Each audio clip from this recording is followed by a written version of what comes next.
Hello and good evening to all you beautiful people out there. Welcome to another showing of the X Show. So it is finally happening to us. The COVID apocalypse is upon us. And according to our President Trump, it is apparently a surprise to everybody. Wow, so according to our Commander-in-Chief, we went from the coronavirus is a hoax to it is a flu with less than 1% mortality rate to we now have a national emergency. So who saw this coming? Well, how about everybody who was paying attention to how China was struggling with this virus for the past 2 months while it infected over 80,000 people? Now, anybody, I think, with a basic elementary understanding of biology would probably figure out at this point that the disease which can infect that much people in that short amount of time is probably not going to stop all of a sudden when it gets to your area. So, to effectively manage a virus of this caliber, it is very important for us to prepare as early as possible for widespread infection. And the most crucial part of that preparation is having the ability to identify any causes of the infection or any cases of the infection. Now, to be fair to Donald Trump, he actually had a pretty early start on banning travel from Wuhan, the epicenter of the COVID-19 virus. But his follow-up actions actually leave a lot to be desired, such as when he encouraged people to go to work even when they're sick, or when he was blaming the Democrats for weaponizing the virus to destroy his chances at re-election. Now, actions such as these were taken up by his followers, who also went online and started saying that this is nothing more than an attempt to discredit Donald Trump. And this made the general public pretty much underestimate the virus itself. But the sad thing is, Donald Trump actually had a high chance to get ahead of this disease back in January, when the first case of COVID-19 appeared in Washington.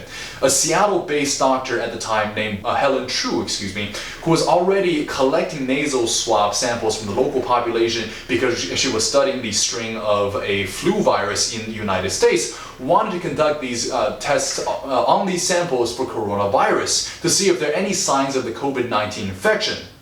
Now, keep in mind that these samples were collected well before the first case was confirmed in Seattle, but the government gave her a pushback at every single turn by saying that the people who provided these samples did not consent to being tested for anything other than the flu. Now, that is, it's pretty fair because it concerns people's ability and people's privacy rights, right? But first of all, how hard would it have been to send these people a release form to get permission from them to test for other things? And second of all, who in their right mind would be mad if you tell them ahead of time that they have contacted one of the most infectious diseases in the world? And especially if the best way to cure that disease is to start treating yourself as early as possible. And it turns out that Helen Chu actually tested the samples regardless of what the government told her back in February 25th. And it turns out that these samples actually had traces of COVID-19 virus, which means that this disease started spreading in Seattle, Washington before our first confirmation on February 25th. But even though Trump has exacerbated the situation so far, declaring a national emergency today would actually help the US contain this virus effectively. But how exactly will this national emergency declaration work?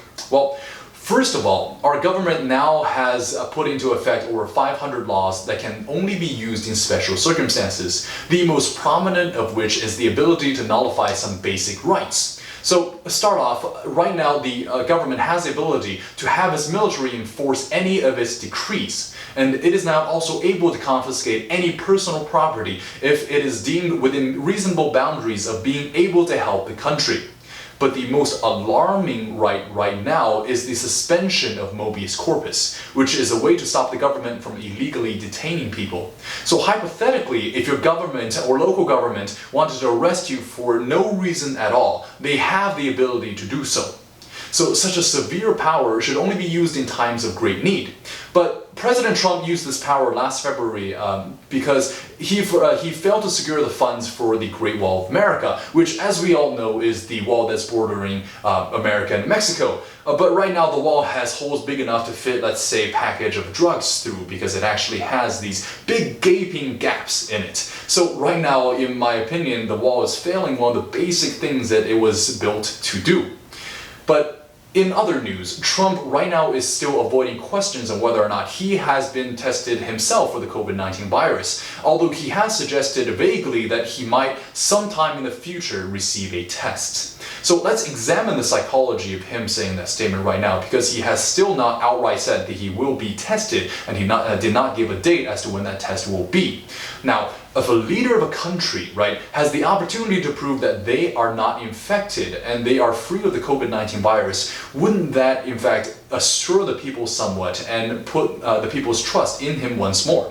So if that is the case, then why has a president who had contact with thus far 3 suspected cases as of tonight, since another Brazilian official who met with Trump last week was confirmed with the virus just now, why isn't the president getting tested, both for his own good and for the good of the people?